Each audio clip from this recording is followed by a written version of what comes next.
We set up our variables for the switch state, our light state, and the on and off time and total run time. We have our input and output with our serial begin. We begin the loop with switch state being red, and if the switch state is 1 and previous switch state is 0, then we go to if light state equals 0. If it's true, then we do digital write 5-1 to turn the light on and begin the on time. If it's not true, then we go down and turn the light off, begin the off time, and then we do the equation total runtime equals total runtime plus off time minus on time.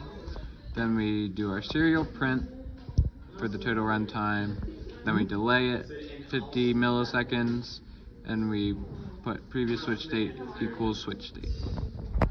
And in the code on the board, we press the light, it turns on the total runtime, and on the serial monitor, when I turn the light off, it'll read our value of being on for 2301 milliseconds. And I turn it back on, and we turn it off, and then we get another runtime. So our flow chart shows that we do our variables, we define our pins. If switch state equals 1 and previous switch state equals 0, if that's wrong, then we go down, delay 50 milliseconds, and previous switch state equals switch state, and read the switch again.